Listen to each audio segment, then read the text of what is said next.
सुप्रभात, हम आपका दिन शुभ हो, मंगल में हो। मैं आप लोगों के सामने आज का विचार प्रस्तुत करने जो इस प्रकार से, खुद को इतना कमजोर मत होने दो कि तुम्हें किसी की एहसान की जरूरत हो। खुद को इतना कमजोर होने मत दो कि तुम्हें किसी के एहसान की जरूरत हो, है ना। अपने को हमेशा क्या बनाओ, मजबूत बनाओ। कोई भी कार्य करो तो अपने बलबूते पे करो, अपने हिसाब से करो। अपने को कमजोर मत बनाओ। ये कहो कि मैं ये कर सकता हूँ, ऐसा मत बोलो कभी कि मैं नहीं कर सकता हूँ। नकारात्मक हमको कभी नहीं सोचना है। प्रत्येक चीज को हमको सकारात्मक सोचना है कि मैं कहूंगा कि मैं ये काम नहीं कर सकता हूँ या मैं इस सवाल को नहीं कर सकता। हम कोशिश नहीं करेंगे, कोशिश नहीं करेंगे तो सवाल भी नहीं कर पाएंगे। जब कोशिश करेंगे तो निश्चित रूप से जो है हम सवाल भी कर पाएंगे। तो खुद को अपना इतना कमजोर मत समझो कि हमको दूसरे का क्या मानना पड़े, हैं, एहसान मानना पड़े, दूसरे के एहसान में रहना पड़े। कोई भी कार्य अपना कार्य स्वयं करो। गारी हो सो उपजे, गारी ही सो उपजे, कलह कष्ट और नीच, हाय चले सो संत है, लागी मरे सो नीच, गारी ही सो उपजे, कलह कष्ट और नीच, हाय चले सो संत है, लागी मरे सो नीच। आगे देखो, कबीरदास जी, हाथ बांध के बैठो। कबीरदास जी इस दोहे में कह रहे हैं, गाली ही सो उपजे, कलह कष्ट और नीच। गाली से दुर्वचन, गाली में दुर्वचन, दुर्वचनों से क्या उपजता है? कलह, झगड़ा होता है, कष्ट होता है, और यहाँ तक कि मृत्यु भी हो जाती है।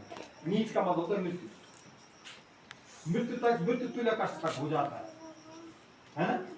हारी चले सो संत है, लागी मरे सो क्या नीच। जो हार गया, जिसने ये सुन लिया, गाली सुन करके जो चले गया, तो वही संत है। वो अच्छा संत में अच्छा आदमी है कि कोई किसी ने मुझको गाली दिया, मैंने गाली दी, मैंने वो गाली को सुनकर के मैं क्या हो गया, चले गया, ठीक है ना। तो वही आदमी क्या है, भाई सज्जन आदमी है, सज्जन पुरुष है।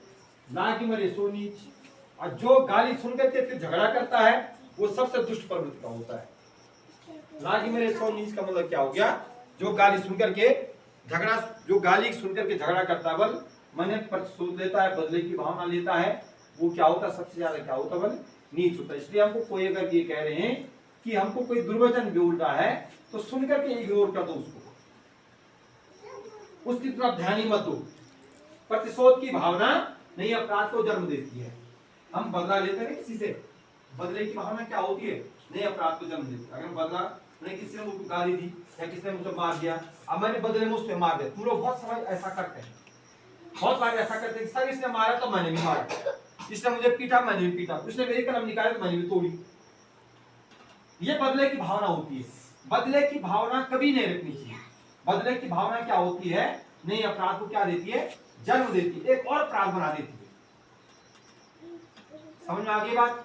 यदि कोई गाली दे रहा है तो गाली कभी मत दो, हमसे शिकायत करो, हमसे बोलो कि सर ये गाली दे रहा है, सुधारने की जिम्मेदारी हमारी है। लेकिन ऐसा नहीं कि उसने गाली दी फिर तुमने भी गाली दी, उसने गाली दी, एक ने गाली दी, दूसरे ने भी गाली दी, तो दोनों बराबर हो गए ना। दोनों क्या हो गए, बराबर हो गए। जब आप आपस में, पहले तो गाली देनी ही नहीं चाहिए, क्योंकि हम सब क्या है आपस में, प्रार्थना में क्या बोलते हैं, हम सब आपस में क्या है, प्रतिज्ञा में बोलते हैं ना, क्या है, भाई बहन है। क्या बोलते हैं, जब भाई बहन हो गए तो गाली का तो मतलब नहीं होता है, बोलते नहीं बोलते हैं, ठीक है ना। भाई बहन बोलते हैं तो फिर गाली क्यों देते हो, सब भाई बहन में गाली तो देनी नहीं है। अपने भाई अपने बहन को गाली देते हैं लोग, नहीं देते ना। समझ में आ गई बात। तो गाली का उत्तर गाली से नहीं। गाली से क्या उपजता है, दुर्वचनों से क्या उपजते हैं, कलह, झगड़ा होता है, कष्ट होता है, यहाँ तक कि मृत्यु तुल्य कष्ट हो जाता है।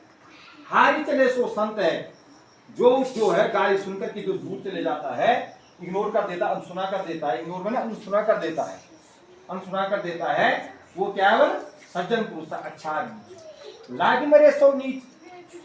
और जो प्रत्युत्तर देता है, झगड़े की बदले झगड़ा करता है, गाली की बदले गाली देता है, तो वो बहुत दुष्प्रवृत्ति के होते हैं, उनको नीच कहा गया। कबीरदास जी कह रहे। तो प्रतिशोध की भावना या बदले की भावना क्या बोला हमने, नहीं अपराध को जन्म देती, हमको बदला नहीं लेना है। ये गांठ बांधो आज से, गुरुजी ने हमको बोला कि हमको क्या नहीं लेना है, बदला नहीं लेना है। ठीक हो गया। मरो नहीं मारो का नारा पंडित लाल बहादुर शास्त्री जी ने दिया था। पंडित लाल बहादुर शास्त्री जी हमारे देश के द्वितीय प्रधानमंत्री। कौन थे? द्वितीय प्रधानमंत्री। कब है इनका, कब जन्मदिन कब मनाते हैं इनको? इनका 2 अक्टूबर को नहीं मनाते। शास्त्री और गांधी जी की जयंती जो है 2 अक्टूबर को मनाते हैं। 2 अक्टूबर सन 1904 को जो है वाराणसी के मुगल सराय में इनका जन्म हुआ था 1904 में, और देश के द्वितीय प्रधानमंत्री बने। मरो नहीं मारो का जो है उन्होंने नारा दिया, और स्वतंत्रता संग्राम में पंडित लाल बहादुर शास्त्री ने जो अपना महत्वपूर्ण योगदान दिया।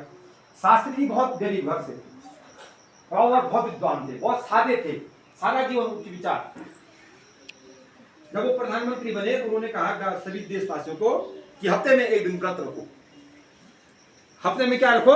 एक दिन व्रत रखो, ताकि जो क्या बचेगा, भोजन बचेगा। उस समय अकाल ज्यादा पड़ते थे, अन्न नहीं होता था, देश गरीब था।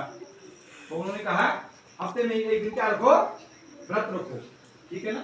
क्या रखा? तुम्हें से रखता कोई व्रत? कोई नहीं रखता है, कोई नहीं रखता ना। तो हफ्ते में एक दिन क्या रखो, व्रत रखो, जिससे अन्न की बचत होगी और पेट भी ठीक ठाक रहेगा।